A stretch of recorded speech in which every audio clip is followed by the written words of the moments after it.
Bismillah. Assalamualaikum warahmatullahi wabarakatuh.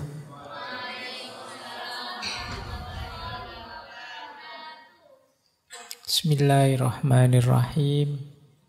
Alhamdulillahi rabbil alamin. Wa bihi nasta'inu ala umurid dunya waddin.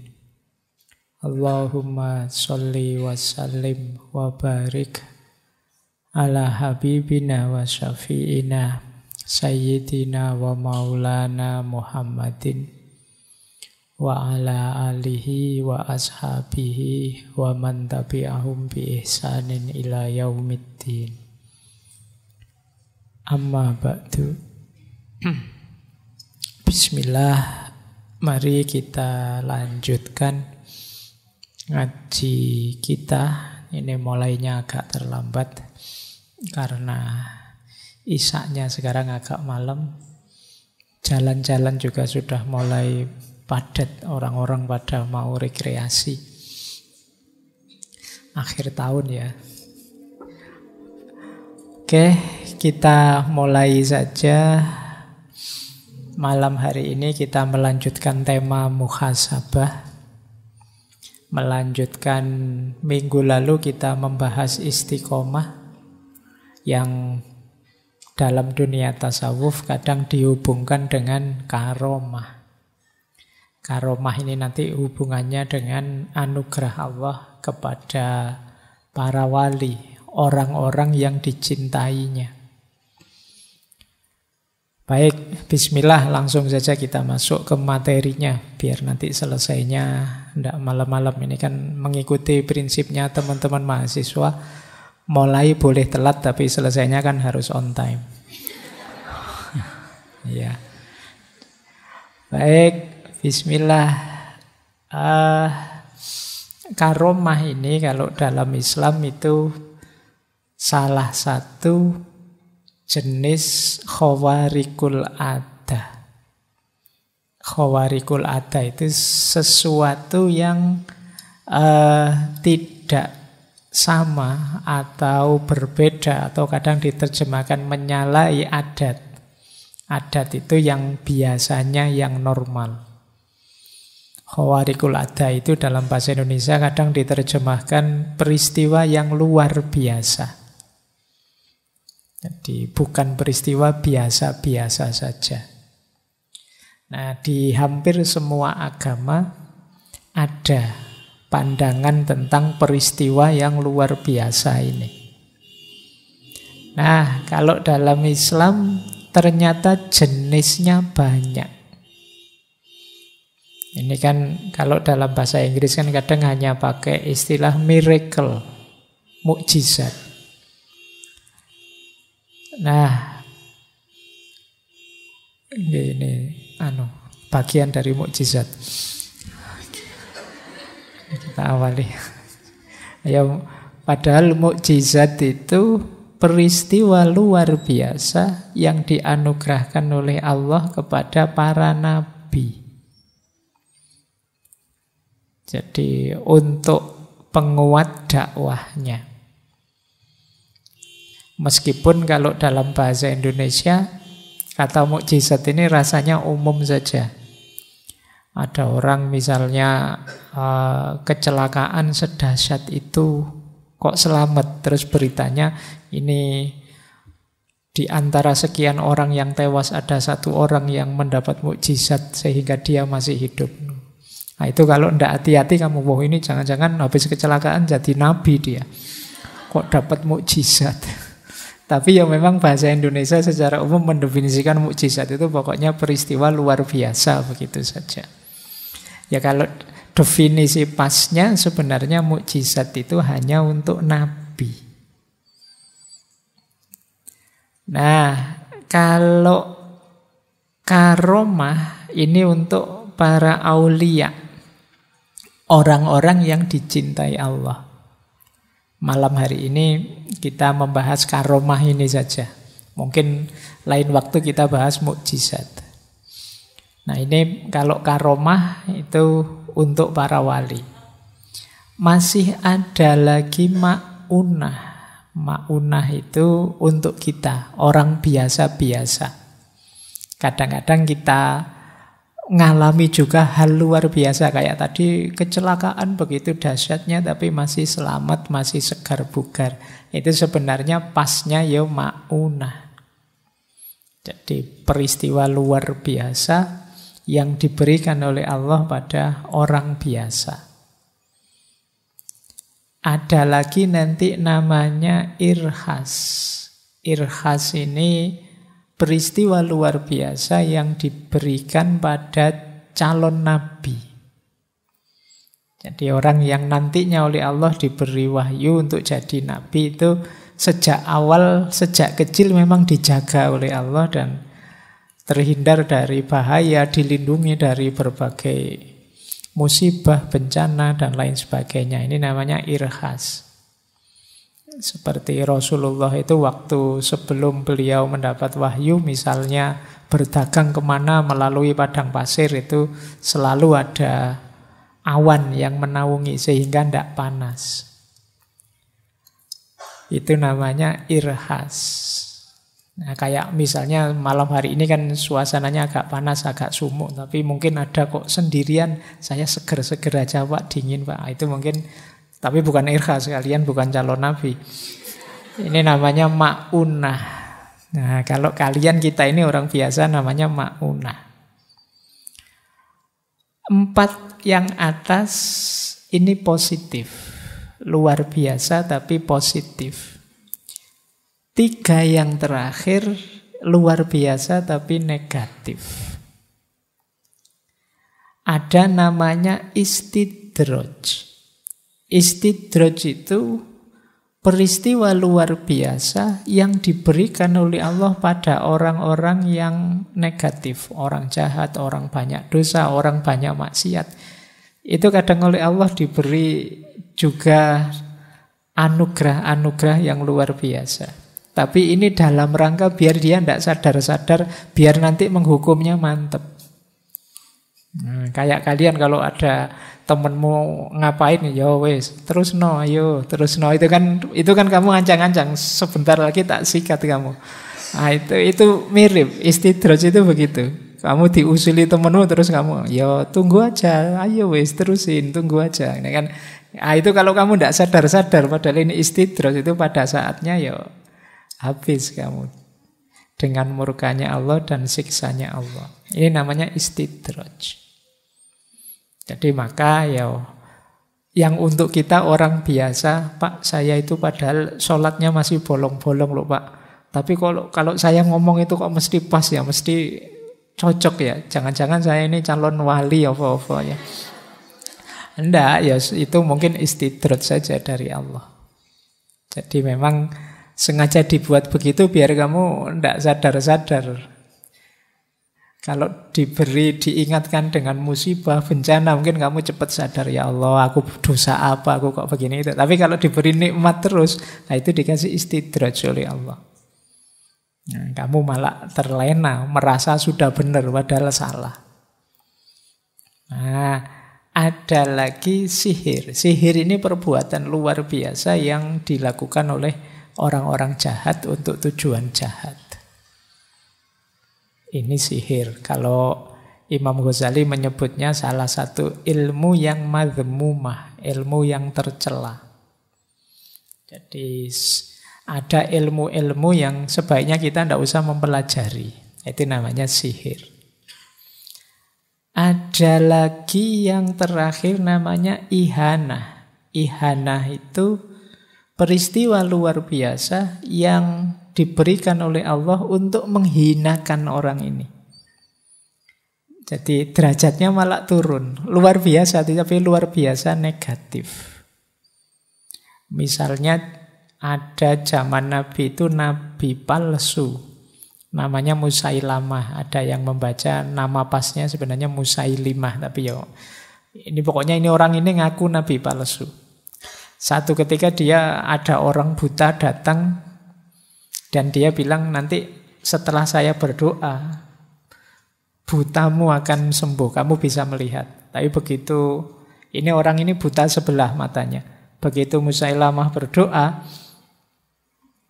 malah buta dua-duanya.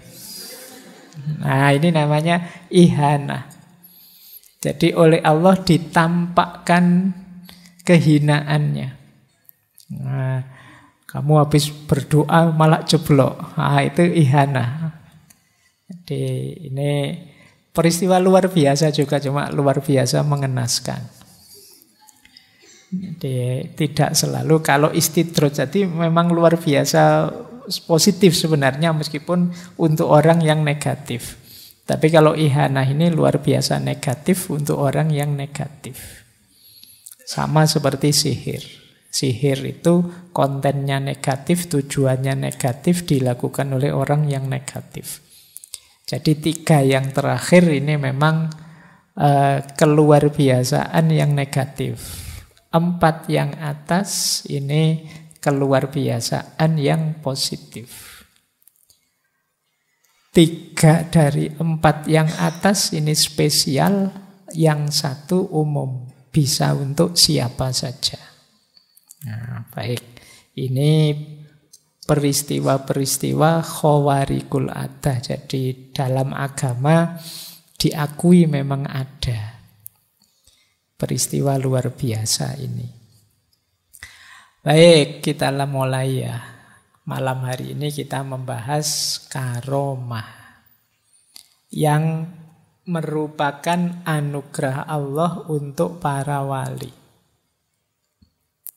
Secara bahasa karomah itu artinya kemuliaan. Jadi kalau ini teman-teman mestinya sudah ngerti ya. Berarti orang yang mendapat karomah itu hakikatnya dimuliakan oleh Allah. Kalau secara istilah, biasanya istilah karomah ini dipakai juga kadang untuk muamalah. Untuk bidang muamalah itu karomah ini artinya orang yang dermawan. Orang dermawan itu kan mulia, suka membantu orang. Nah, kalau di bidang tasawuf ya tadi peristiwa luar biasa yang diberikan Allah pada para walinya. Nanti kita bahas sebentar apa sih wali dan cirinya itu. Definisi paling masyhur dari karomah misalnya kita ambil dari Jawahirul Kalamiyah Al-Jazairi. Kata beliau, karomah adalah perkara luar biasa yang tampak pada seorang wali. Nah, ini definisi yang di mana-mana dipakai. Atau lebih panjang lagi, sesuatu yang luar biasa yang tampak dari seorang hamba yang jelas kebaikannya, yang ditetapkan karena adanya ketekunan. Nah, ketekunan ini istiqomah. Makanya tadi saya disebut oleh banyak para wali juga kuncinya karomah itu istiqomah dalam mengikuti syariat Nabi dan mempunyai iktikad yang benar. Kalau ini definisi dari Syekh Al-Bajuri, Tuhfatul Murid. Ini belakangan sering saya sebut referensinya ya biar teman-teman tahu dan paling tidak nanti kalau ada yang motong-motong biar ngerti bahwa ini quotes-nya tidak dari saya. Karena banyak sekali potongan-potongan itu yang pakai nama saya seolah-olah aku iki pinter banget, hebat banget. Wong ya cuma ngutip. Jadi semoga teman-teman tidak overestimate. Jadi tidak nganggep wah Pak Faiz canggih sekali ya kalau bikin kalimat. Wah aku cuma ngutip. Itu kebetulan yang dianu pas bagus, nanti jangan-jangan yang dikutip pas jelek ya dianggapnya wah pikirannya kok kayak gini ya, bisa begitu nanti. Maka teman-teman yang motong-motong agak hati-hati ya. Lebih lengkap, lebih bagus. Atau ngertilah caranya motong biar tidak separuh-separuh. Saya khawatirnya kayak Fawailul lil musallin zaman Abu Nawas itu. Dipotong di situ saja. Wah, menurut Pak Faiz ternyata sholat itu bisa membuat orang masuk neraka. Dalilnya fawailul lil musallin. Titik terus dipotong di situ. Nah, hati-hati dengan yang motong-motong. Baik, jadi ini definisi. Ini definisinya sederhana sebenarnya. Ada banyak definisi yang lain dan panjang-panjang. Tidak saya bawa ke sini, saya khawatirnya tambah ruwet, teman-teman tambah bingung. Pokoknya intinya, perbuatan luar biasa yang berasal dari orang soleh atau walinya Allah, itu namanya karomah. Ada banyak dalilnya. Antara lain, yang ini kita kutip minggu lalu, dalil ini surat Yunus ayat 62-64. Ala inna awliya Allahi la khaufun alaihim wa la hum yahzanun. Ketahuilah, wali-wali Allah, sesungguhnya wali-wali Allah itu tidak ada rasa takut pada mereka dan mereka tidak sedih. Yo, dengan ukuran ini saja insya Allah saya dan teman-teman semua bukan wali. Wong kita gampang galau, kita gampang panik, gampang sedih, gampang takut. Apa saja kita khawatirkan. Ya mungkin level kita memang bukan aulia. Kalau sudah levelnya aulia, karena hidup itu sandarannya sepenuhnya Allah saja, tujuan dan orientasinya Allah saja, maka batinnya mutmainnah. Sehingga la khaufun alaihim wa la hum yahzanun. Tidak ada takut dan tidak ada sedih. Alladzina amanu wa kanu yattaqun lahumul busyra fil hayatid dunya wa fil akhirah. Yaitu orang-orang beriman dan senantiasa bertakwa. Bagi mereka kabar gembira dalam kehidupan dunia dan akhirat. La tabdila li kalimatillah, tidak ada perubahan, tidak ada ganti bagi kalimat-kalimatnya Allah. Dzalika huwal fauzul azim. Demikianlah itu kemenangan yang agung. Jadi orang yang sampai level ini itu ya mencapai kemenangan agung. Jalannya iman dan takwa, cirinya tidak takut dan tidak sedih. Dan pasti begitu. Kenapa? La tabdila li kalimatillah. Tidak mungkin berubah, itu sudah janjinya Allah. Baik, paling tidak ini dalilnya. Kenapa? Aulia itu kadang-kadang memang oleh Allah dianugerahi peristiwa luar biasa. Saya lanjutkan biar nanti bisa tuntas materinya malam hari ini. Hakikatnya karomah, ini saya ambil dari Hakim Tirmidzi. Jadi karomah itu hakikatnya 4. Yang pertama ikrom, yang kedua takdir, yang ketiga wala, yang keempat alamatul auliya fi dzahir. Ikrom itu berarti pemuliaan.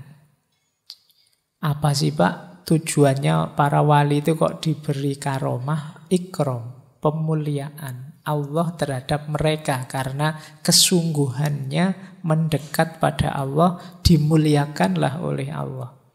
Namanya ikrom. Yang kedua takdir. Takdir itu ya memang harafiahnya takdir, tapi maksudnya qadar. Qadar itu ukuran, standar, nilai. Takdir berarti menegaskan nilainya si wali ini. Dengan ada karomah-karomahnya itu kan orang tambah mantap, beliau ini memang wali. Itu namanya takdir. Ada peristiwa yang luar biasa yang tidak masuk akal, kok bisa dilakukan? Oh, ini berarti memang bukan orang sembarangan. Harus kita hargai dia. Itu takdir. Yang ketiga wala. Wala itu penegasan kewalian. Kedekatan seseorang, kecintaan seseorang, ketaatan seseorang kepada Allah. Nah ini namanya wala. Dan yang terakhir alamatul auliya fi dzahir. Jadi penanda, penciri para wali di level fenomena, di level realitas. Jadi Hakikatnya karomah apa? Ikram, takdir, wala, dan alamatul auliya fi dzahir. Dia simbol pemuliaan Allah padanya.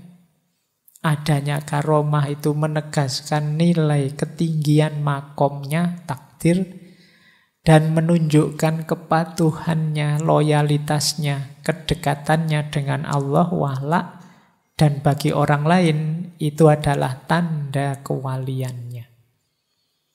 Nah, ini untuk wali ya, berarti harus diawali dengan wala tadi, upaya sungguh-sungguh mendekat ke Allah.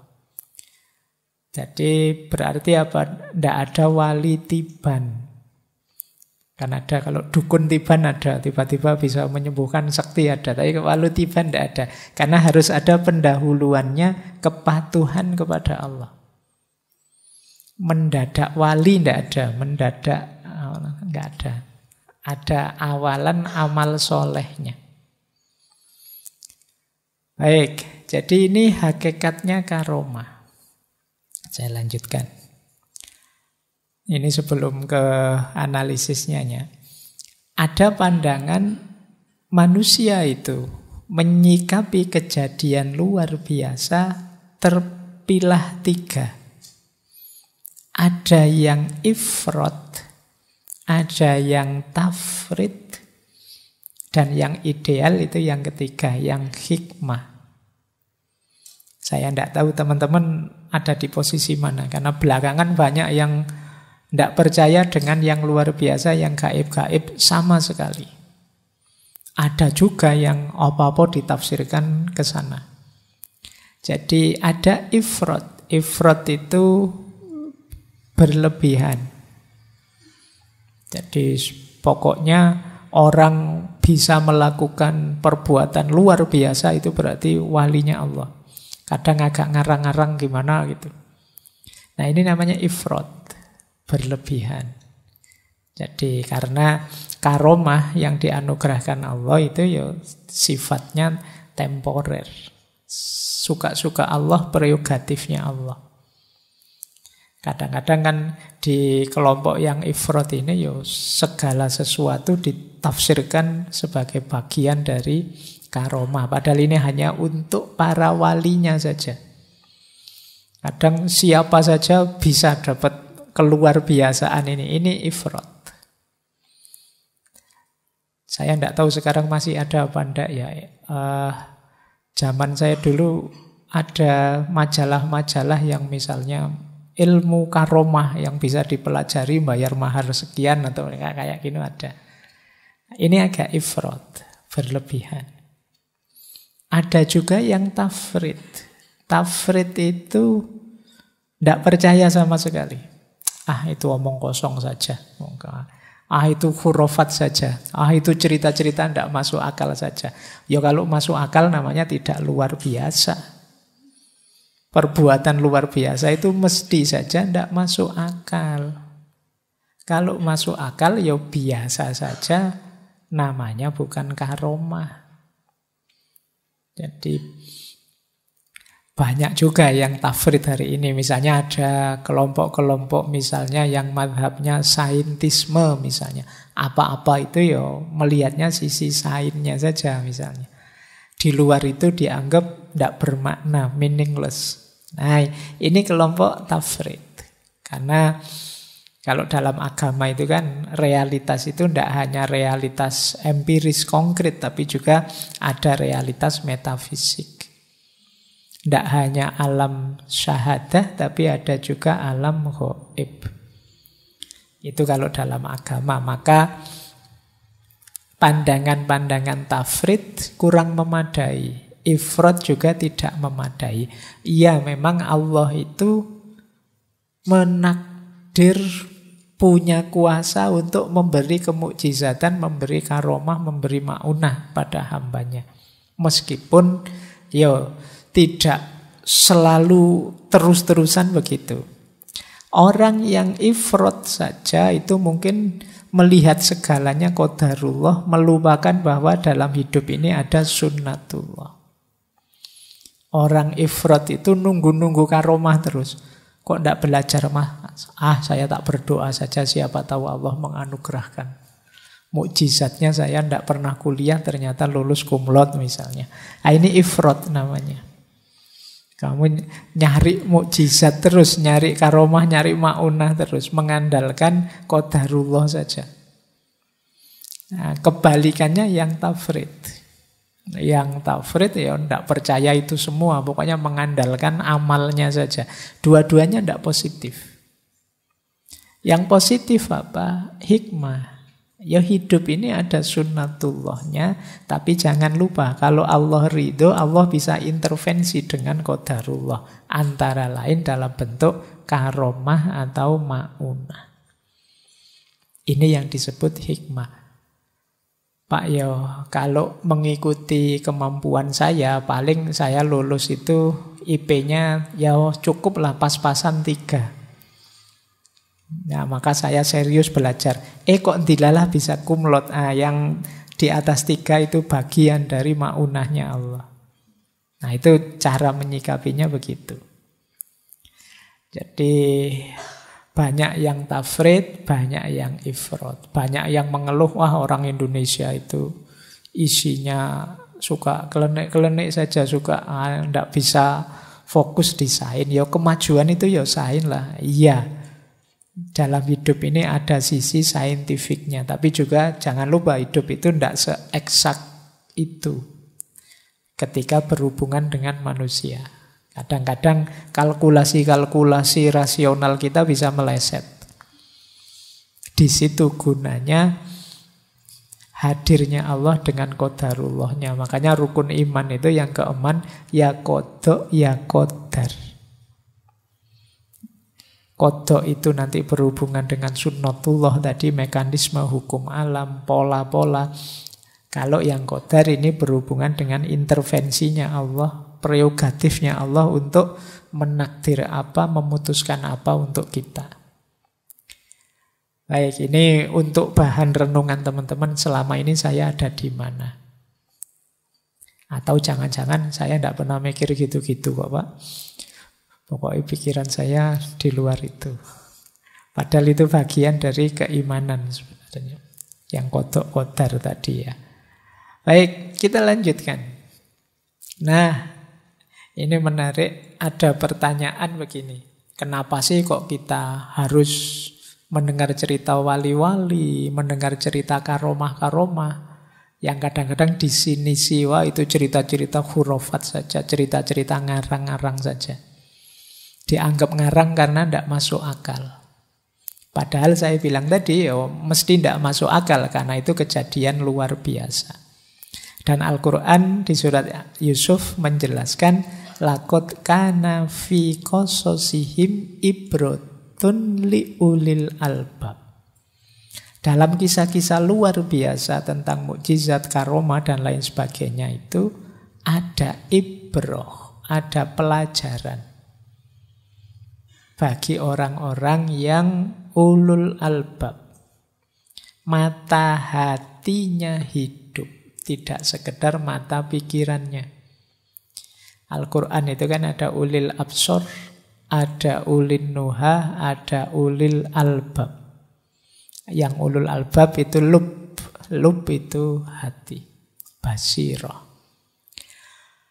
Baik. Jadi kenapa ada cerita-cerita wali karomah yang luar biasa? Ya karena untuk ibroh bagi kita, biar tidak terlalu terjebak pada mekanisme duniawi. Makana hadisan yuftaro. Semua itu bukan cerita-cerita yang dibuat-buat, asli itu. Nabi Ibrahim dibakar kok tidak mempan, asli itu. Ashabul Kahfi 309 tahun tidur masih utuh, tidak bertambah tua, asli. Makana hadisan yuftaro. Nah, bahwa itu tidak masuk akal Pak, itu pakai ilmu biologi manapun, fisika manapun tidak nyambung. Iya, wong itu namanya karomah. Makana hadisan yuftaro. Walakin tasdiqal ladzi baina yadayhi, tetapi membenarkan apa yang sedang dihadapi.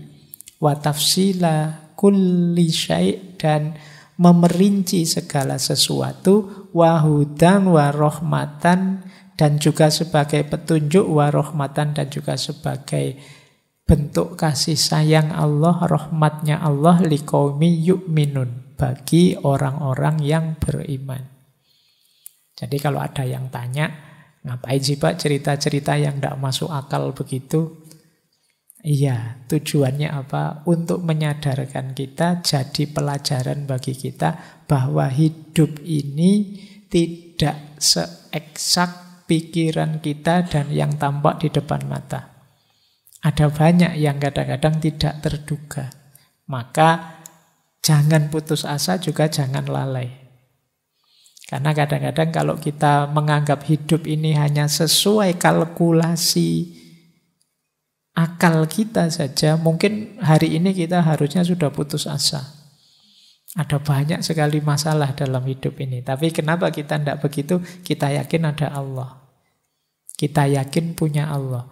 Orang kok sedih terus-terusan, stres terus-terusan, marah terus-terusan, kecewa terus-terusan. Ini sebenarnya dia lupa bahwa dia punya Allah.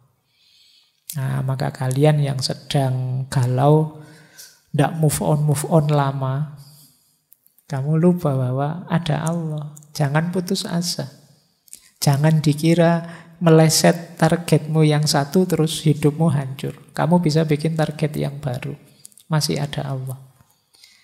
Dapat yang baru jangan-jangan lebih bagus dari yang lama. Di kampus ini kena DO, siapa tahu nanti di kampus yang baru DO lagi. Nah, ya enggak apa-apa itu. Itu namanya nasib. Baik, kita lanjutkan ya. Contohnya banyak. Itu dalam Al-Quran yang jelas, misalnya ada cerita Sayyidah Maryam, ibundanya Nabi Isa. Yang ini memang sejak dalam kandungan orang tuanya bernazar mendedikasikan beliau untuk Allah saja. Nah, ini hidupnya memang dijamin oleh Allah. Makanan selalu datang dari langit. Dan itu tidak milih musim. Kalau dalam ceritanya makanan buah-buahan musim dingin bisa dihadirkan di musim panas, buah-buahan musim panas dihadirkan di musim dingin. Tidak musimnya duren, kalau memang pengen duren ya duren datang. Tidak musim rambutan, pengen rambutan, rambutan datang. Nah, itu diantara karomah untuk Sayyidah Maryam. Ini sampai Nabi Zakaria heran, pamannya heran, ini makanan dari mana? Baik, ini contoh karomah. Oh, ini enak kalau kalian jadi wali dapat karomah seperti beliau ini, kamu anak kos enak itu. Makanan ada terus, kamu ndak mikir beli di mana, nyari kemana. Atau Ashabul Kahfi. Nah, ini yang karena istiqomah dengan keimanannya sampai dikejar-kejar bersembunyi di goa, tidur 309 tahun. Oh, itu 3 abad lebih ya. Itu kalau dibandingkan Indonesia dijajah Belanda, itu Belanda datang sampai pulang baru bangun. Lihat kan 3,5 abad itu Belanda itu. Dan itu masih muda. Bangun setelah 309 tahun pun masih muda. Jadi ini Ashabul Kahfi, itu karomah dari Allah. Atau ada cerita menterinya Nabi Sulaiman yang mampu menghadirkan singgasananya Ratu Balkis sekedipan mata, ngalah-ngalahi Ifrit. Jadi sebelum Nabi Sulaiman kedip, singgasananya Ratu Saba sudah di depannya. Ini menteri yang namanya Asif bin Burkhiyah. Ada yang bilang Asif bin Farkhiyah. Ini keluar biasaan anugerah Allah pada orang-orang yang disayangi. Dan masih banyak cerita-cerita ini. Saya tadi membayangkan, saya tak cerita-cerita aja apa ya malam hari ini. Wah, nanti kalian tambah ngantuk. Jadi insya Allah cerita-cerita kalian ngerti semua lah. Malam hari ini kita agak mendalami konsep-konsepnya. Apa itu yang dimaksud karomah. Baik, kita mulai mendalami. Tanda-tanda karomah dan maksudnya. Sesuatu, ini bagi kita yang tidak mendapat karomah, untuk menilai ini karomah benar atau istidraj atau apa. Yang pertama apa? Orang yang menerima ini memang orang soleh. Itu karomah. Bukan berarti kayak kita tidak terlalu soleh ini tidak mungkin luar biasa. Tapi kalau yang untuk kita kan namanya ma'unah. Tapi kalau itu karomah, pastikan ini orang soleh. Jadi Pak, tetangga saya itu tidak pernah sholat loh Pak. Tapi karomahnya, ya bukan karomah kalau itu. Jadi karomah itu hanya untuk wali-walinya Allah. Berarti dia harus orang soleh. Ada lagi yang kedua, tidak secara khusus berdoa, meminta, melatih diri untuk mendapat keistimewaan itu. Jadi ini memang insidental, diberikan langsung oleh Allah. Maka yang latihan-latihan, Pak saya latihan biar tidak mempan dibacok, Pak saya kayak gitu, itu mungkin ada, tapi namanya bukan karomah. Karomah itu memang sesuai kebutuhan saja. Ketika Allah menganggap kekasihnya ini butuh, itu diberi saat itu juga.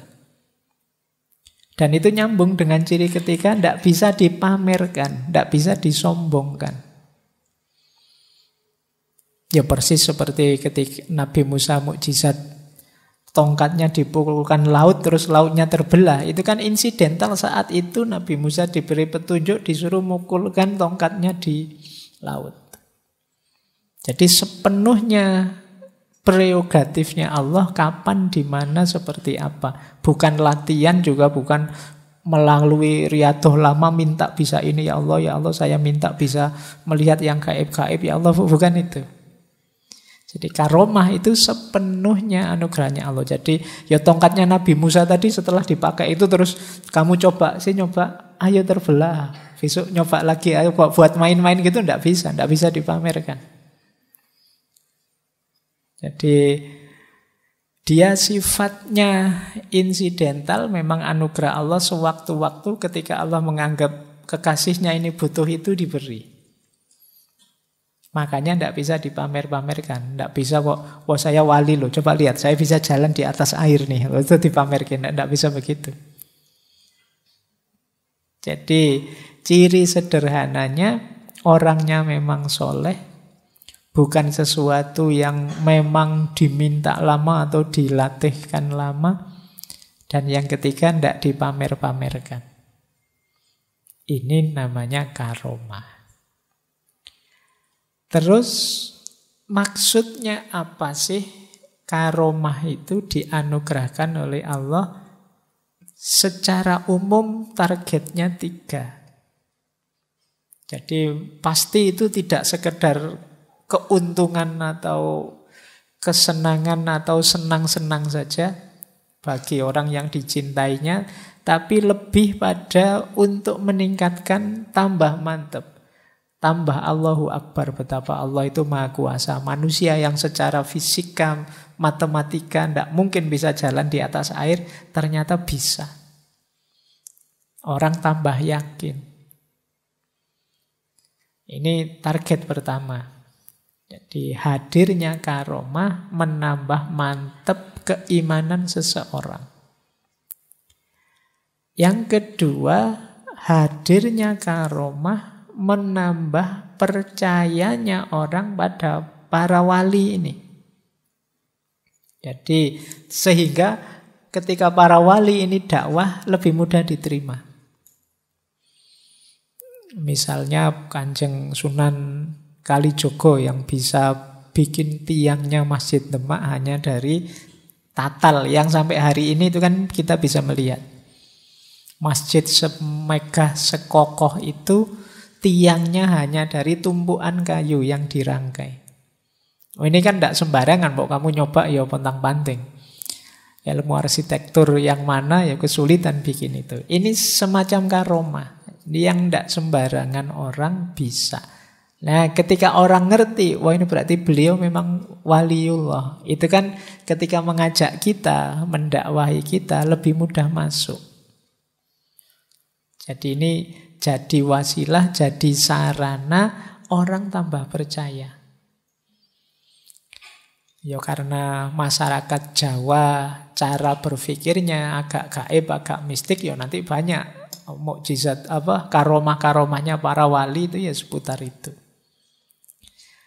Nah, yang ketiga, adanya karomah itu ya penegasan bagi wali ini tentang makomnya dan tuntutan untuk istiqomah.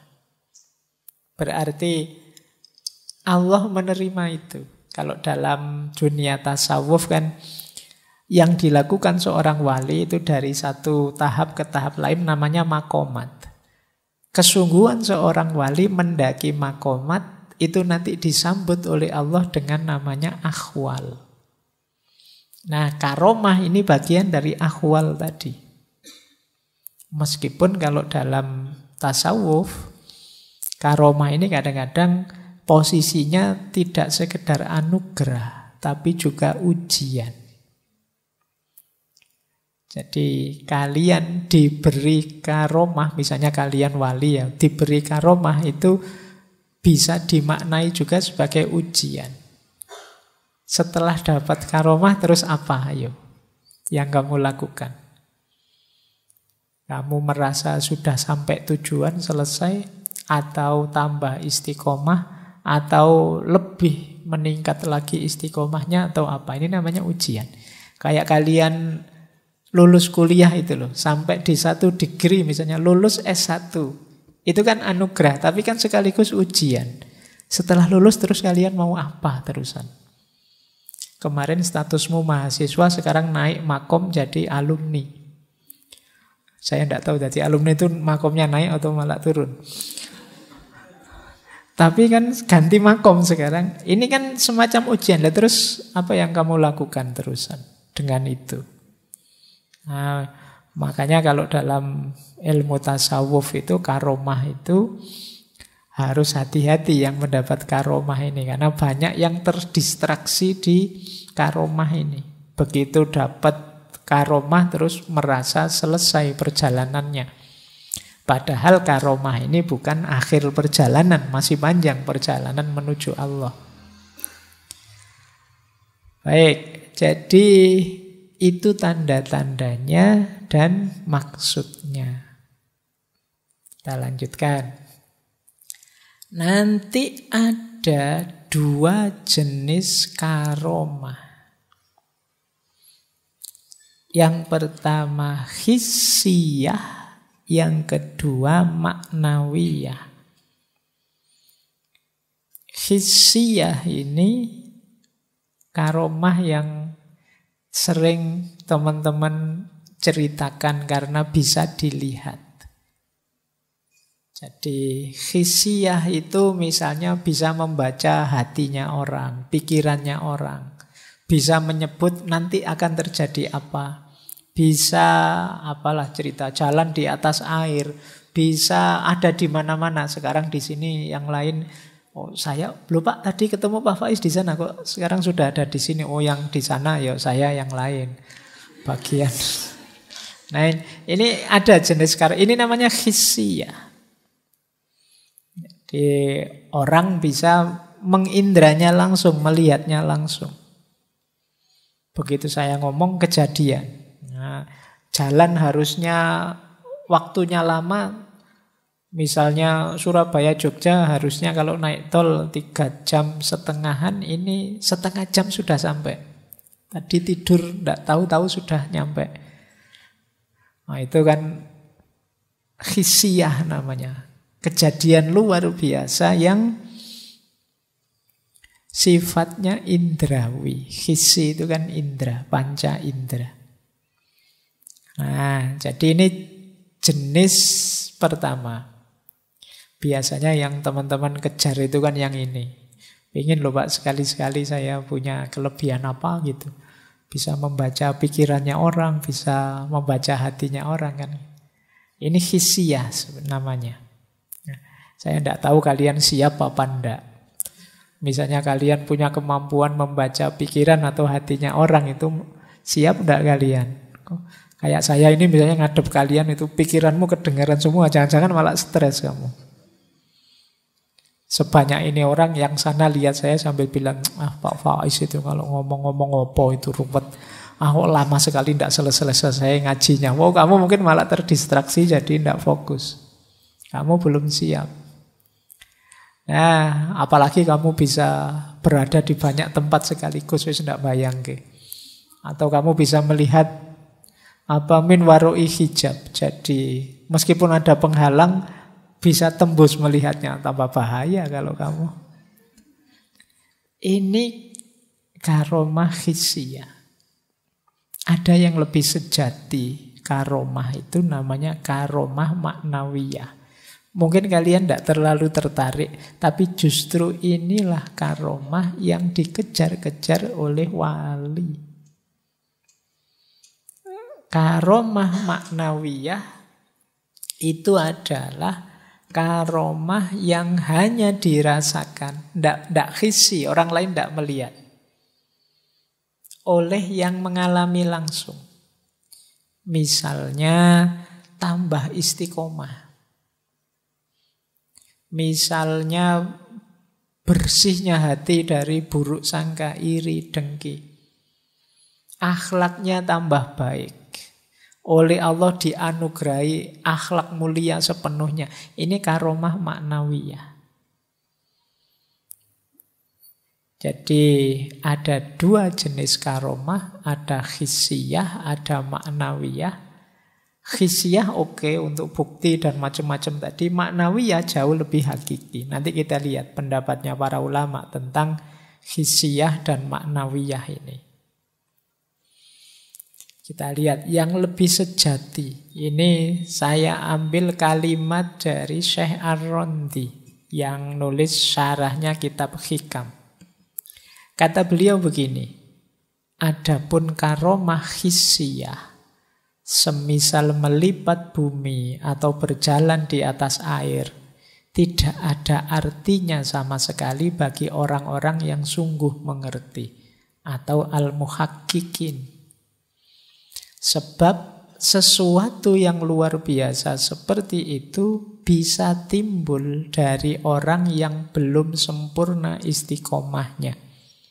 Seperti para murid yang baru bersuluk kepada Allah. Bahkan keanehan-keanehan itu bisa muncul dari orang yang tidak punya istiqomah sama sekali. Seperti tukang sihir, para dukun, namun bukan sebagai karomah, akan tetapi sebagai istidraj dari Allah. Jadi kata Syekh Ar-Rondi, karomah-karomah hisiyah, yang itu kalau difilmkan mungkin luar biasa. Kalau ada film tentang para wali itu kan biasanya yang justru divisualkan kan karomah hisiyah ini. Yang bisa jalan di atas air, bisa menyakiti orang jarak jauh. Kata Syekh Ar-Rondi, ini tidak luar biasa. Banyak orang bisa melakukan itu meskipun dia bukan tergolong orang yang istiqomah. Orang yang biasa-biasa saja. Para dukun juga kadang bisa begitu. Para ahli sihir juga bisa kadang begitu.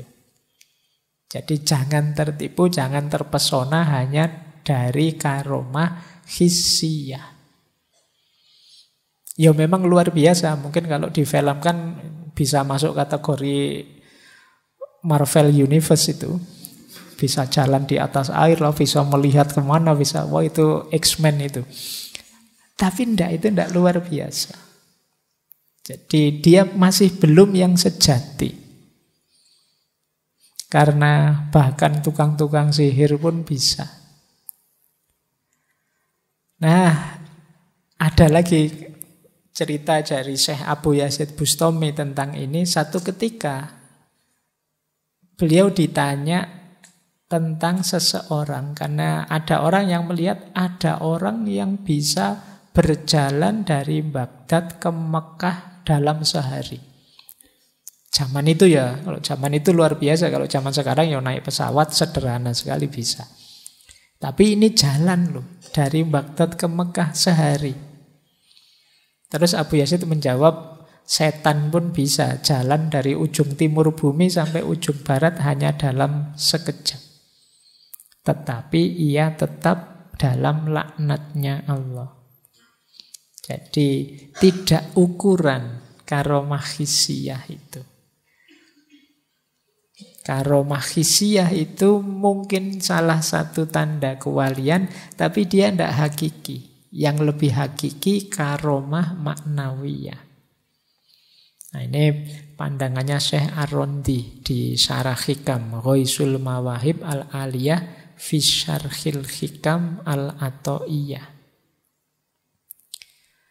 Ada cerita yang pernah saya ceritakan tentang karomah yang sejati dan karomah hissiyah ini. Mungkin masih ingat teman-teman ya, dulu ini cerita antara Syekh Hasan Basri dan Robi'ah Al-Adawiyah.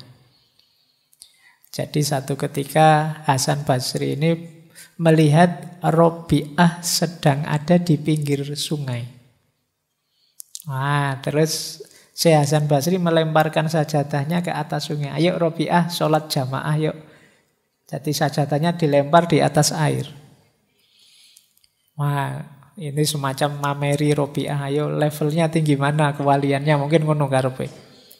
Terus dijawab oleh Robi'ah, wahai Hasan, kalau engkau ingin memperlihatkan karomahmu, yo kurang tinggi itu. Ini tak tunjukkan yang lebih tinggi. Terus Robi'ah melemparkan sajadahnya ke udara. Ayo wes, sekarang aku makmum, tapi aku sholatnya dari udara. Kamu mendekat ke sini, ke udara. Nah, Hasan angkat tangan, Syekh Hasan Al-Basri. Wah, lebih tinggi ternyata bisa di udara. Saya masih butuh air untuk alasnya. Nah, tapi terus dimarahi sama Robi'ah. Wahai Hasan, apa yang engkau lakukan, ikan juga bisa. Dan apa yang aku lakukan ini lalat juga bisa. Tidak luar biasa. Urusan yang hakiki berada di luar kedua karomah ini. Seseorang harus fokus ke urusan yang lebih hakiki. Jadi karomah itu aksiden saja, tidak penting. Tidak usah pamer karomah, itu maunya Robi'ah. Karena karomah itu tadi hanya ujian. Kalau kamu membanggakan bisa jalan di atas air, itu ya ikan juga bisa, bebek juga bisa. Kalau kamu membanggakan bisa jalan di udara, burung juga bisa. Jadi kamu masih selevel burung saja kalau di situ sudah bangga. Berarti apa? Tidak di situ kuncinya. Yang hakiki ya Allah saja fokusnya. Tidak usah mikir yang lain-lain. Nah, ini untuk membedakan tadi ya antara hissi dengan maknawi. Yang maknawi ini yang lebih hakiki, bukan yang hissi. Nah, saya lanjutkan. Inilah pandangan-pandangan para ulama tentang yang hissi dan maknawi. Yang sejati itu apa? Kata Syekh Abu Hasan As-Sazili, setiap kekeramatan, setiap karomah yang tidak disertai keridhaan terhadap Allah, berarti orang itu tertipu dan pasti akan binasa. Jadi sudah mendapat karomah, kok lupa dengan Allah, tidak peduli keridhaan Allah, ini degradasi, sudah habis kewaliannya. Dia pasti akan binasa. Atau muridnya Syekh Sazili, Syekh Abul Abbas Al-Mursi.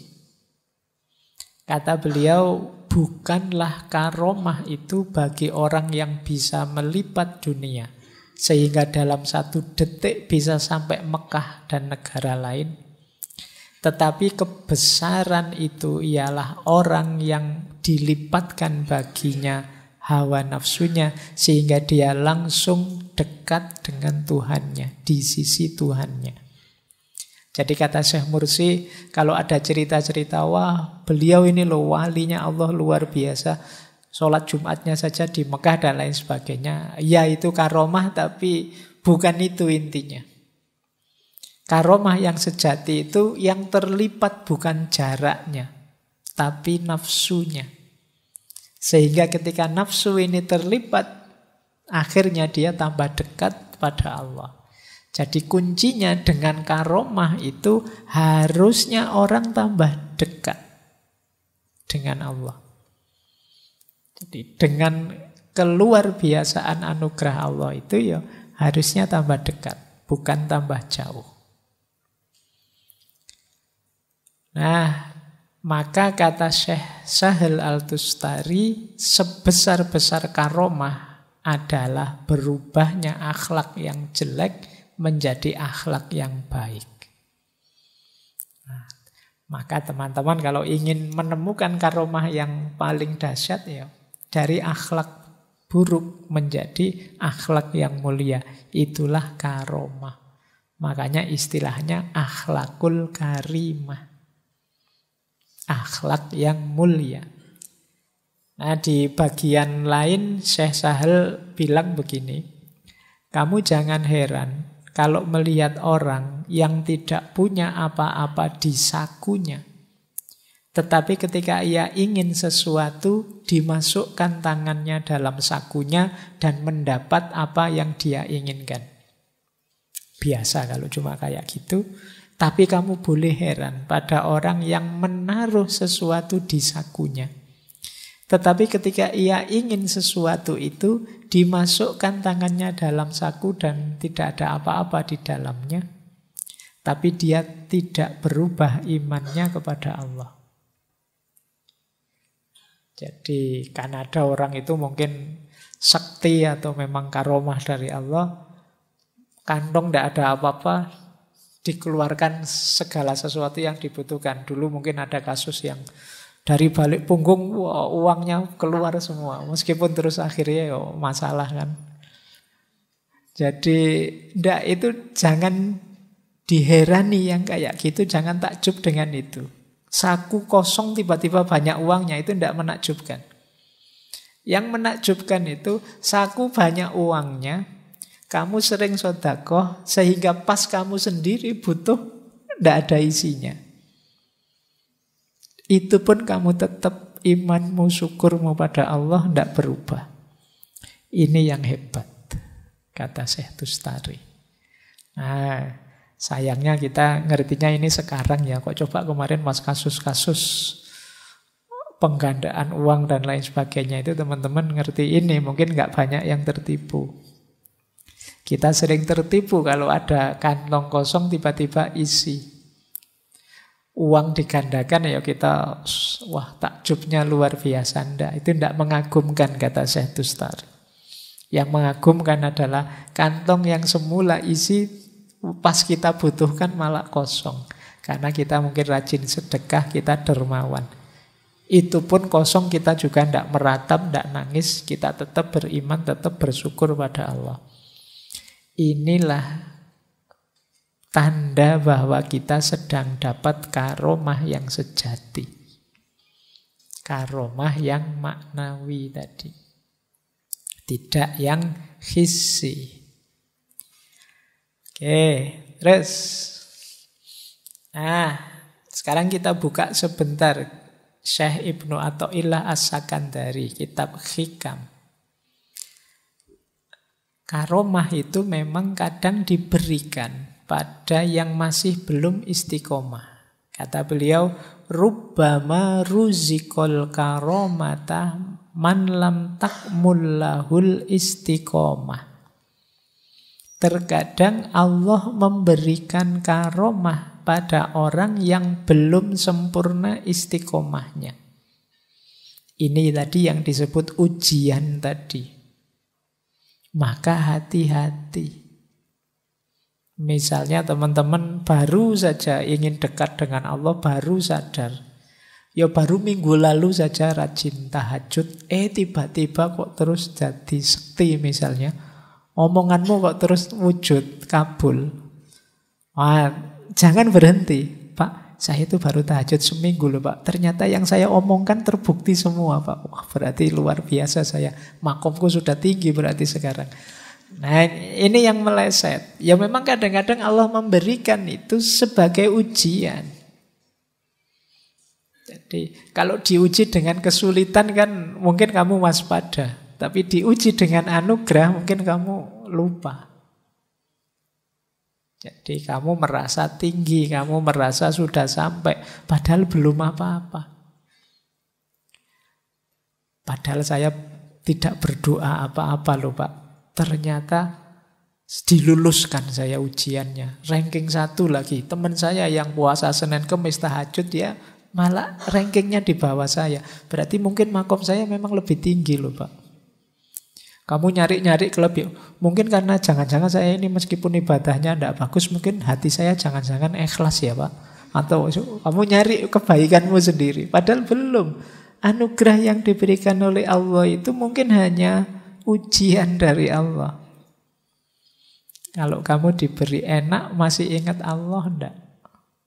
Masih ingin dekat terus dengan Allah enggak? Kalau diberi susah ya biasanya ya otomatis. Tapi kalau diberi enak, diberi anugerah. Nah maka kalau menurut Syekh Ibnu Athaillah, ya memang kadang-kadang karomah diberikan pada yang belum sempurna istiqomahnya. Maka kata Syekh Ibnu Athaillah, seorang murid itu sebaiknya tidak mengharapkan karomah. Jangan jadikan karomah itu target cita-cita. Dan jangan tertipu dengan munculnya karomah pada diri kita. Karena keistimewaan yang diberikan pada murid yang belum sempurna istiqomahnya bisa jadi hanya ma'unah atau bahkan istidraj. Karena hakikat karomah itu istiqomah. Jadi saya belum istiqomah kok dapat anugerah luar biasa, jangan-jangan itu istidraj. Atau itu belum bisa disebut karomah, hanya ma'unah. Maka jangan berhenti perjalananmu. Teruskan berjalan. Itu hanya bonus, itu hanya godaan.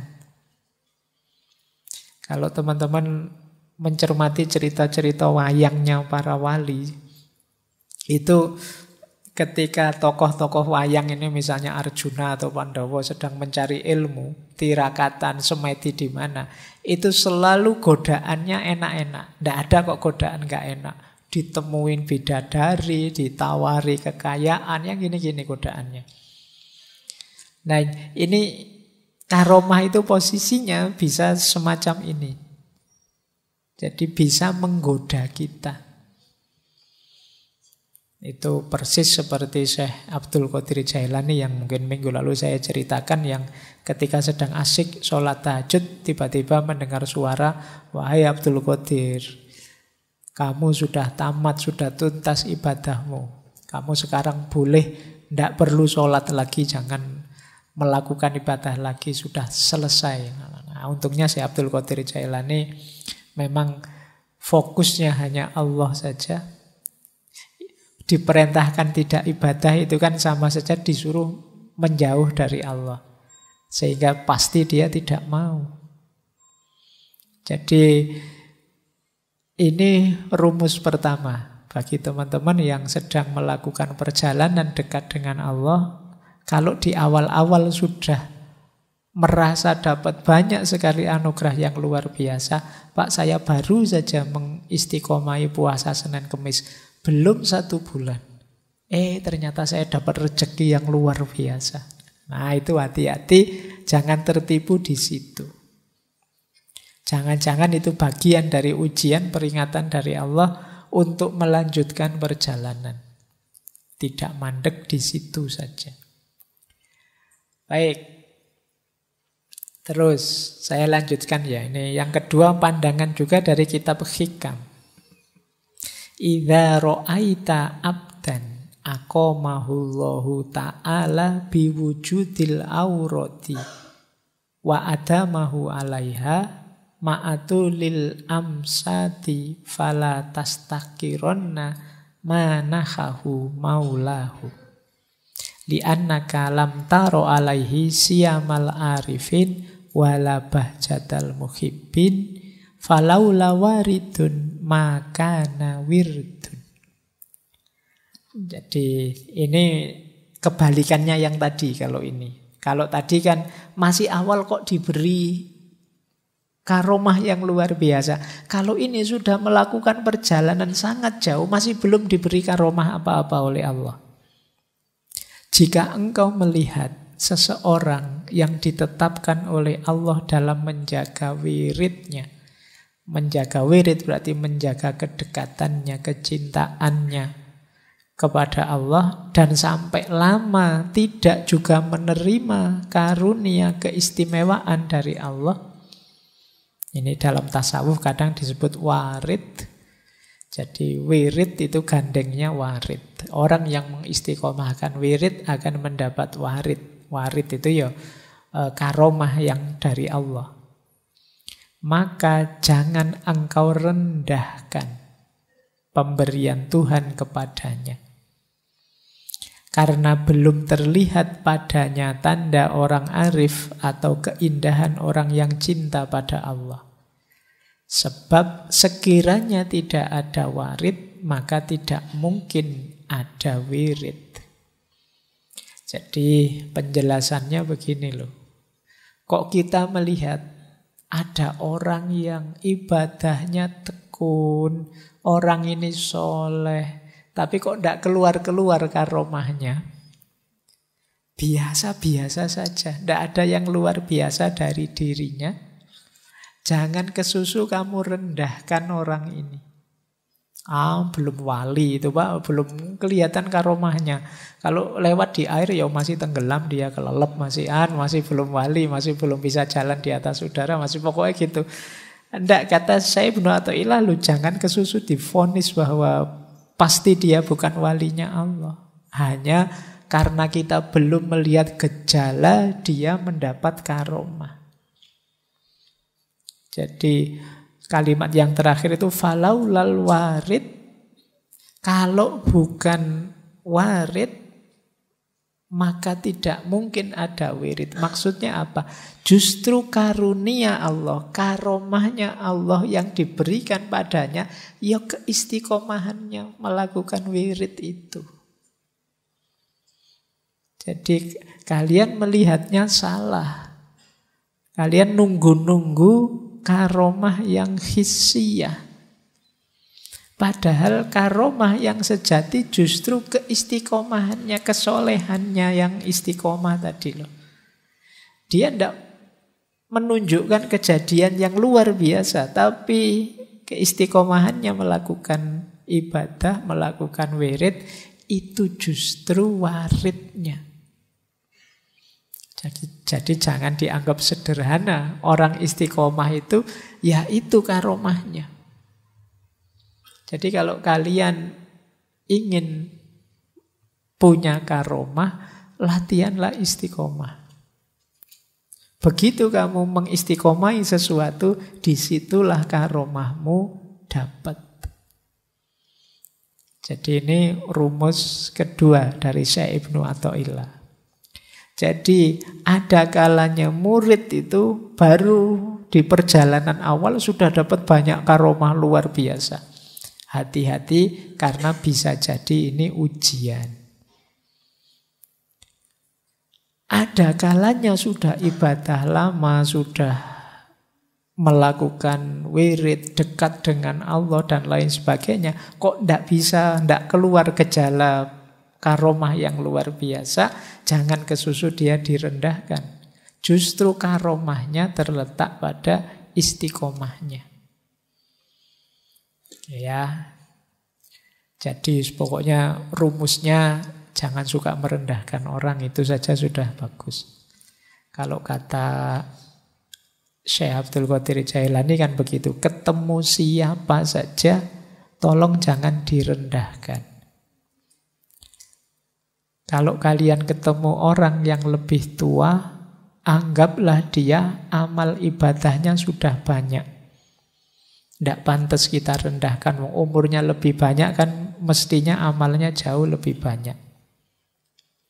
Kalau ketemu dengan yang lebih muda, bayangkanlah bahwa dosa kita jauh lebih banyak dibandingkan dia. Karena dia masih muda, misalnya berdosa, umurnya masih sedikit. Kita sudah tua, dosanya tambah akeh. Jadi kita tidak akan meremehkan dia. Ketemu orang pinter, ya tentu saja dia mesti amalnya lebih banyak, wong pinter. Ketemu orang yang tidak pinter, ketemu orang bodoh, kita merasa, wah dia ini enak. Kalau dia melakukan dosa, diampuni, wong dia bodoh, tidak tahu. Sementara kita ngerti ilmunya. Jadi banyak dosa dan tahu, itu dosanya double-double. Jadi ketemu siapapun coba kamu cari sudut yang tidak merasa lebih tinggi dari dia. Nah, termasuk ketemu orang yang tidak wali. Kalau kamu merasa saya ini levelnya sudah wali, Pak. Ketemu orang yang tidak wali, siapa tahu keistiqomahannya melakukan kebaikan itu ya bagian dari kewaliannya. Disitulah karomahnya Allah dia dapat. Baik, nah ini tadi yang saya janjikan ya. Karomah itu perbuatan luar biasa yang diberikan kepada walinya Allah. Ciri-cirinya wali itu apa sih? Saya ambilkan dari Khilyatul Auliya, Syekh Abu Nu'aim al-Isfahani. Cirinya walinya Allah itu, kata Syekh Abu Nu'aim, pertama, jika kita melihat mereka, yang teringat, yang muncul di kepala kita adalah Allah. Jadi ini ada hadis riwayat Ibnu Abi Dunya. Suatu ketika Rasulullah ditanya, siapa sih wali-wali Allah itu? Beliau bersabda, wali Allah adalah orang yang jika dilihat dapat mengingatkan kita kepada Allah. Kok pas kita papasan ketemu itu yang muncul di kepala ini ya keinginan kita untuk dekat pada Allah, pokoknya yang berhubungan dengan Allah, kemungkinan orang ini wali. Nah, kalau ketemu teman kan beda. Ketemu teman yang biasa dugem, biasa koplo dan macam-macam itu kan, ya ketemu dia yang terbayang ya dugem, koplo dan lain-lain. Ketemu teman yang sukanya ngopi, ngafe, ngerokok, ya lihat dia yang terbayang itu. Karena wali ini vibrasi frekuensinya selalu berhubungan dengan Allah, melihat dia mengingatkan kita kepada Allah, menyadarkan kita, wah ya saya harus lebih dekat dengan Allah, saya harus lebih nyambung lagi dengan Allah. Kalau ketemu orang yang seperti itu, saya jarang ketemu dia, tapi begitu ketemu kok mengingatkanku bahwa hidup ini sementara, mengingatkanku bahwa pada saatnya aku harus menghadap Allah, kemungkinan orang ini punya kualitas wali. Yang kedua, kalau ini menarik, wali itu kadang-kadang mastur, tersembunyi. Kalau dia hadir, ini orang sadar, orang ini orang pintar, orang ini orang luar biasa, orang ini layak dihormati. Tapi begitu dia tidak ada orang nyari.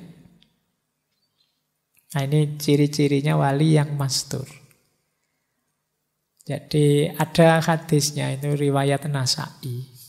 Jadi satu ketika Abdullah bin Umar bin Khattab, Rasul berkata pada suatu ketika Umar mendatangi Mu'adz bin Jabal, yang Mu'adz ini sedang menangis. Terus Umar bin Khattab tanya, apa yang menyebabkan engkau menangis wahai Mu'adz? Mu'adz menjawab, aku pernah mendengar Rasulullah bersabda, orang-orang yang paling dicintai Allah adalah mereka yang bertakwa, yang suka menyembunyikan diri. Jika mereka tidak ada yang mencarinya, dan jika mereka hadir, maka mereka tidak dikenal. Mereka adalah para imam petunjuk dan para pelita ilmu. Jadi ini kekasih-kekasihnya Allah yang tersembunyi, yang mastur, yang dicintai Allah, yang karena adanya mereka ini mungkin kita masih bisa nyaman hari ini, masih bisa ketawa-ketawa, masih bisa santai. Kalau mereka sudah tidak ada semua, mungkin ya tidak lama lagi dunia ini akan hancur. Nah ini ciri kedua katanya Syekh Abu Nuaim. Orang-orang yang sebenarnya luar biasa kalau pas kita bertemu mereka. Tapi begitu mereka tidak ada, kita tidak nyari-nyari. Karena kita sibuk dengan urusan kita sendiri yang tidak penting. Ciri kedua. Ciri ketiga, tentu saja bertakwa pada Allah. Jadi kalau ada yang bilang, Pak katanya wali-wali itu sudah tidak menjalankan syariat lagi, yaitu sebut saja hoax. Para wali itu justru paling gemar ibadah. Orang biasa mungkin yang wajib, yang sunnah-sunnah, mereka nambah sak pol-pole. Sholat dalam sehari bisa ratusan rakaat. Tidak mungkin mereka, wong yang sunnah dijalankan sebanyak mungkin, apalagi yang wajib. Karena memang cirinya wali itu takwa. Terus saling menyayangi. Jadi, wali itu pasti penyayang. Bukan pemarah, bukan perusak. Kemudian mereka ini selalu sabar warok. Warok itu mampu mengendalikan diri dan budi pekertinya baik. Ada lagi ciri yang menarik, wali itu dialah yang menyelamatkan kita dari bencana, dan biasanya karena mereka kita terhindar dari bencana. Misalnya ada wali kok naik pesawat misalnya, ini kan dia disayangi Allah. Harusnya pesawat ini jatuh, hancur, mati semua penumpangnya, tapi karena Allah sayang dengan satu orang ini, ya mungkin pesawatnya tidak jadi jatuh. Ya tidak mungkin karena pesawatnya hancur terus dia sendirian kan. Ya sebagai resikonya ya yang lain ikut selamat semua. Karena adanya ini. Jadi dunia ini juga begitu, karena adanya mereka ini tidak jadi hancur semuanya. Jadi merekalah penangkal bencana, penolak bala. Selama masih ada mereka, ya karena masih ada kekasihnya di antara kita, ya Allah bisa menunda kemurkaannya pada kita. Itu ilustrasinya seperti orang naik kereta atau naik pesawat tadi. Ketika Allah ingin menyelamatkan kekasihnya yang ada di pesawat kan, tidak mungkin terus pesawatnya hancur luar biasa, terus hanya tinggal dia sendiri. Ya resikonya ya satu pesawat selamat semua.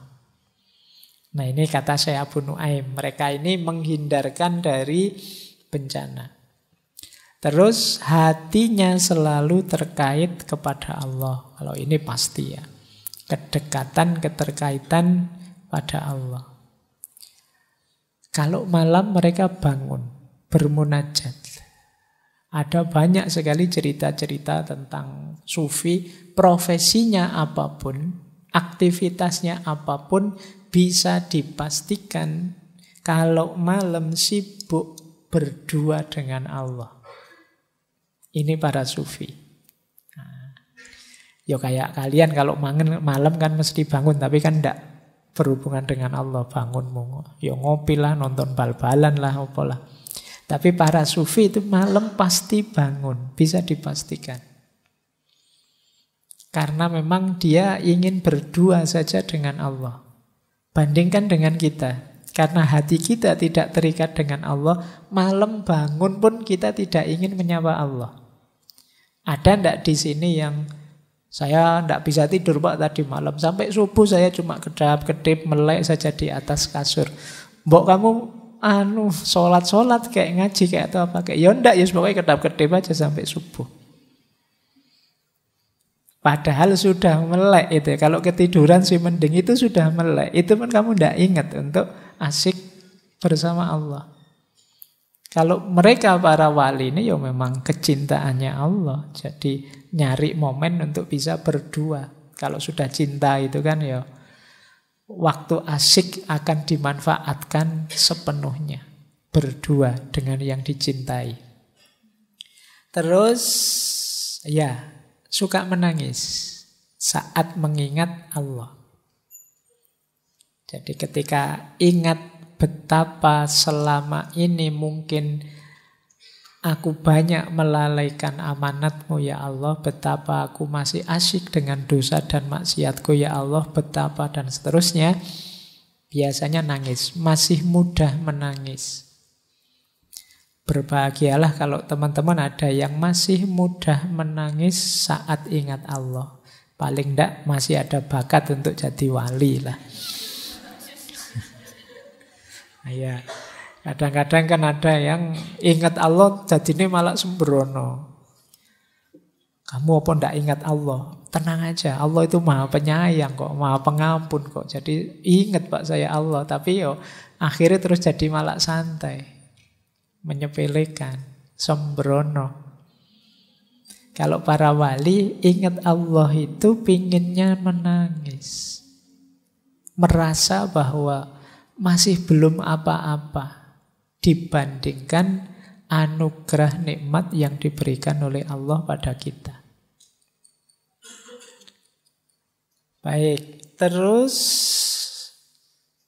cirinya wali juga, kalau mereka menginginkan apapun, bahkan sebelum mereka meminta, Allah akan memenuhinya.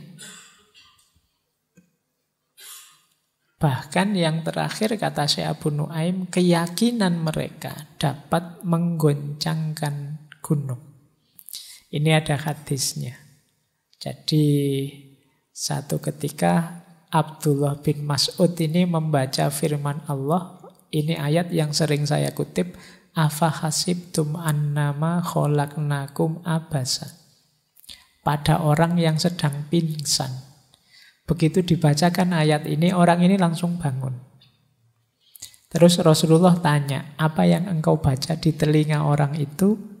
Ya, Abdullah bin Mas'ud bilang, ya ayat tadi, afahasitum annama kholaqnakum abasan, sampai akhir surat. Terus Rasulullah bersabda, andai kata seseorang yakin kemujarapannya dan ia membacakannya pada satu gunung, pasti gunung itu akan hancur. Kuncinya pada keyakinannya kepada Allah. Ya wali itu setiap detik hidupnya yakin sepenuhnya pada Allah. Orang yang seperti ini pasti tidak akan dibuat malu oleh Allah. Begitu dia menyebut apa, ingin apa, Allah tahu yang terbersit di hatinya dan pasti dikabulkan. Sunan Bonang ketika menguji Sunan Kalijogo yang masih belum tobat, dia cuma menunjuk buah kelengkeng terus jadi emas. Dan Allah tahu yang dimaksud diinginkan oleh Sunan Bonang, dituruti, kelengkeng pun jadi emas. Begitu dipanjat oleh Sunan Kalijogo, yang balik jadi kelengkeng lagi. Ini karomah namanya. Nah, itu yang tidak percaya terus bilang, itu khurafat aja Pak. Wong memang karomah, ya mesti saja luar biasa. Tidak masuk akal itu Pak. Ya kalau masuk akal namanya biasa. Ini khawarikul adah memang.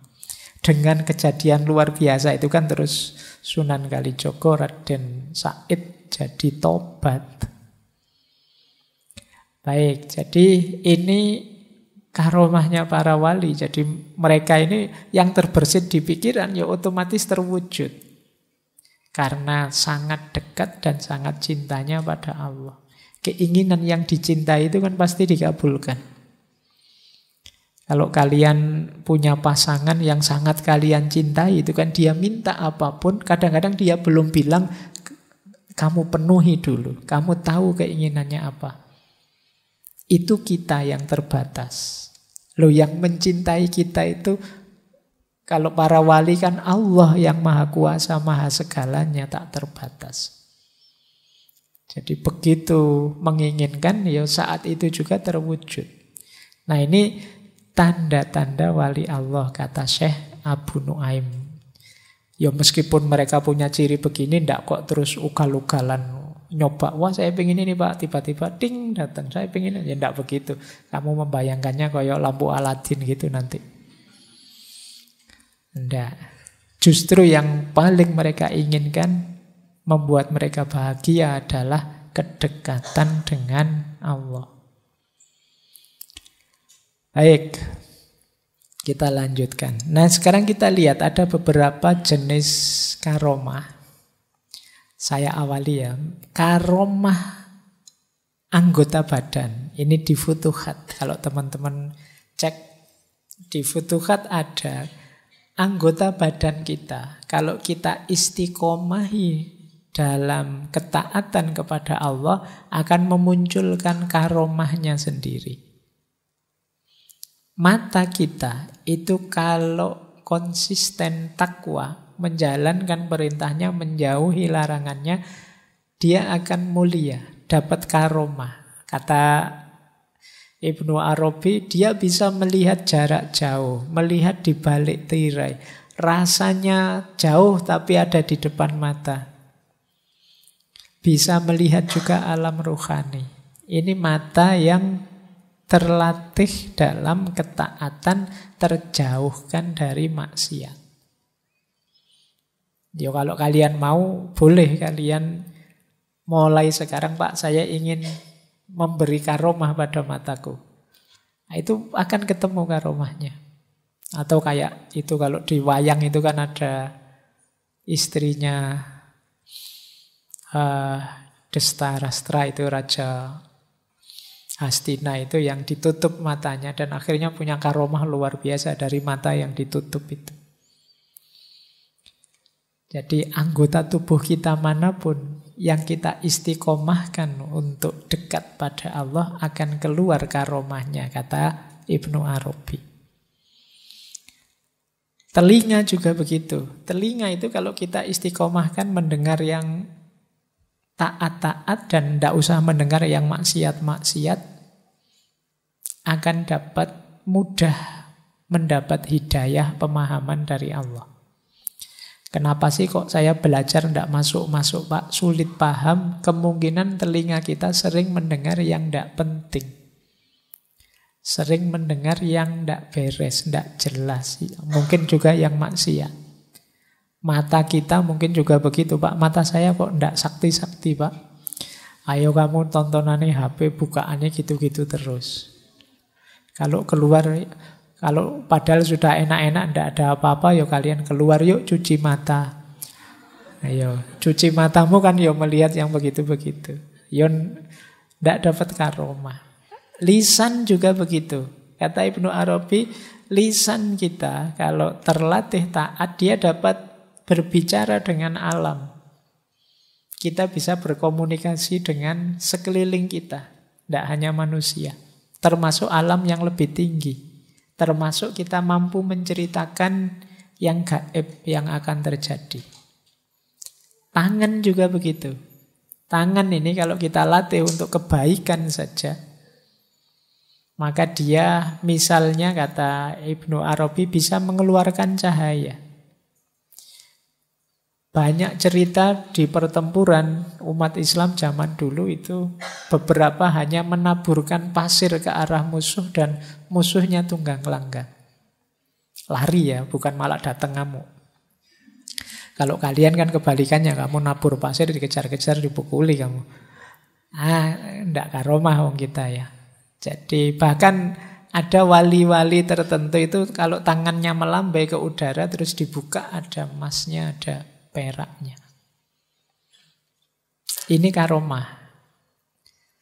Perut juga begitu. Ayo kita jaga perut kita dari yang haram, kata Ibnu Arabi, maka dia akan menjaga kita. Pada akhirnya ada cerita Syekh Haris Al-Muhasibi itu, begitu masuk makanan yang syubhat saja, perutnya langsung mual dan muntah. Jadi pada akhirnya dia menjaga dirinya sendiri. Kelamin juga begitu.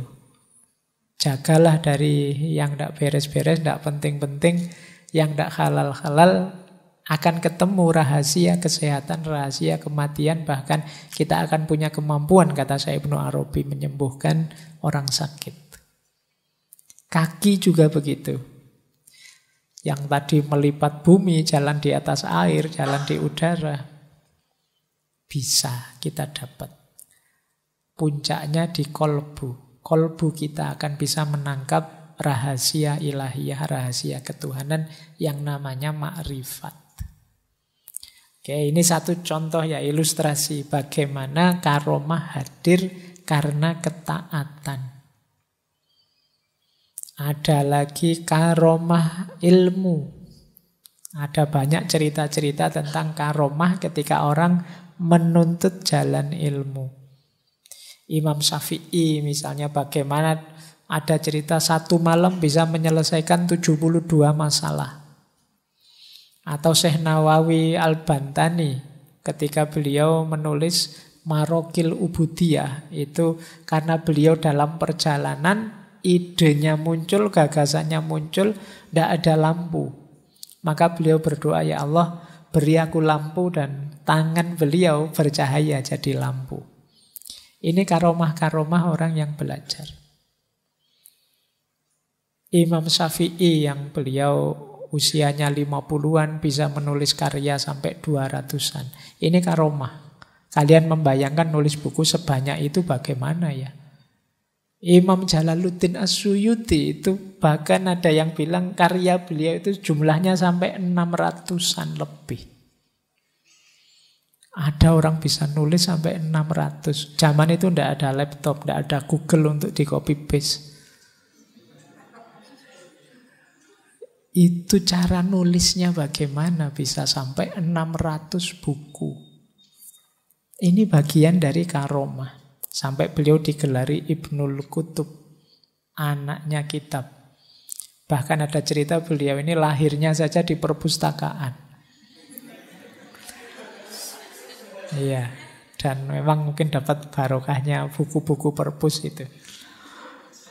Ya meskipun gitu nanti mbak-mbak ini tidak usah ya, nanti saya mau melahirkan dibawa ke rumah sakit, tidak mau, ke perpustakaan saja. Biar anaknya kayak Jalaluddin As-Suyuti. Baik, ini karomahnya ilmu. Ada lagi yang menarik, karomah dari kebaikan yang disembunyikan. Kalau kalian mampu, lakukan kebaikan, tapi jangan pamer. Tidak apa-apa, tidak ada orang tahu sekalipun. Akan muncul karomah dari situ. Kalau kita kan gatel kan, untuk tidak cerita itu, apalagi medsos tiap hari melambai-lambai. Kamu melakukan kebaikan apa saja, pengen cerita, pengen pamer. Yo, karomahnya tidak muncul. Dan masih banyak jalan karomah yang lain. Ini contoh saja, jalan-jalan menuju karomah. Tapi seperti saya bilang tadi, karomah bukan tujuan final. Karomah itu anugerah Allah yang ada kalanya bisa jadi ujian. Jadi seseorang yang diberi karomah oleh Allah seharusnya merasa bahwa dengan karomah itu dia tambah taat, tambah tawadhu, senantiasa bersyukur, tambah takut pada Allah. Khawatir jangan-jangan ini istidraj. Jangan sampai kita merasa bahwa kita berhak atas karomah. Orang yang merasa berhak atas karomah berarti dia sama sekali tidak layak. Berarti apa? Dia bersandar pada amalnya. Dia merasa kuasa menghadirkan keluar biasaan. Ya Allah, saya sudah melakukan wirid ini, istiqomah bertahun-tahun ini. Harusnya mulut saya ini sudah dapat karomah ini. Menuntut itu, yaitu sebenarnya menunjukkan bahwa kita bersandar pada amal namanya. Padahal kalau dibandingkan nikmatnya Allah, meskipun Allah tidak memberi karomah pada kita, sudah tidak terhitung nikmatnya. Jadi begitu kita dapat karomah, kok kita merasa, oh ya memang pantas lah saya dapat karomah. Ibadahku luar biasa kok. Aku tiap hari wiritan, tidak berhenti-berhenti, kemana-mana bawa tasbih, subhanallah, subhanallah, ya pantas saja aku dapat karomah. Begitu kita merasa ini, saat itu juga drop makom kita. Kenapa? Kita merasa mampu menghadirkan karomah tadi.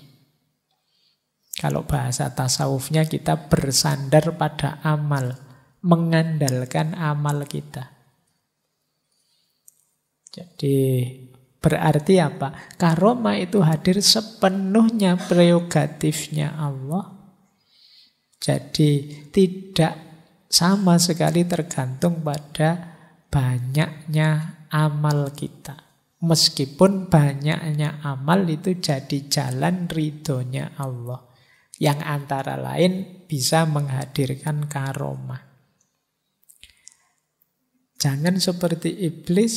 Iblis itu merasa mulia, merasa lebih tinggi, merasa lebih berhak atas karomah sebagai khalifah di muka bumi dibandingkan Adam.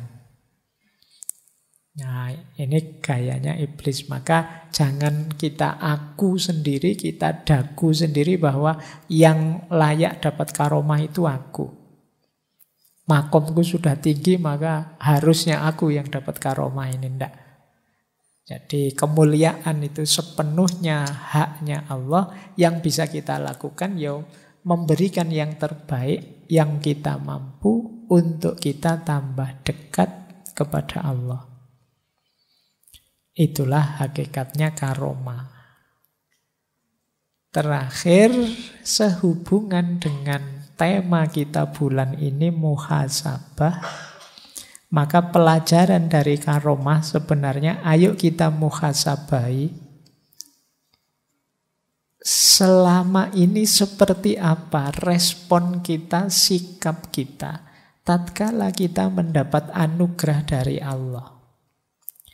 Apakah membuat kita tambah dekat pada Allah, atau jangan-jangan membuat kita sombong, merasa besar, merasa penting, merasa terkenal, dan pada akhirnya kita tambah jauh dari Allah.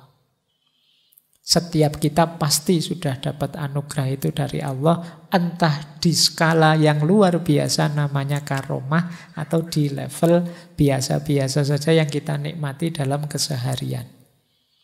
Sebagaimana karomah tadi, di balik anugerah terkandung juga ujian bagi kita. Bagaimana sikap kita yang pas, jangan sampai dari anugerah terus berubah jadi murkanya Allah. Karena kesombongan kita, rasa tinggi, rasa besar kita. Baik, saya kira itu sudah agak lebih. Kalau waktu malam hari ini ya sudah jam 10 lebih, meskipun durasinya mungkin tidak persis 2 jam. Tapi prinsipnya seperti tadi ya, mulainya boleh telat, tapi selesainya tidak boleh telat. Oke, minggu depan kita puncaki pembahasan kita tentang muhasabah dengan ikhlas. Sejauh mana kita membangun kedekatan kepada Allah lewat jalur ikhlas ini. Saya akhiri sekian untuk malam hari ini. Kurang lebihnya mohon maaf. Wallahul muwaffiq. Wallahu a'lamu bissawab. Wassalamualaikum warahmatullahi wabarakatuh.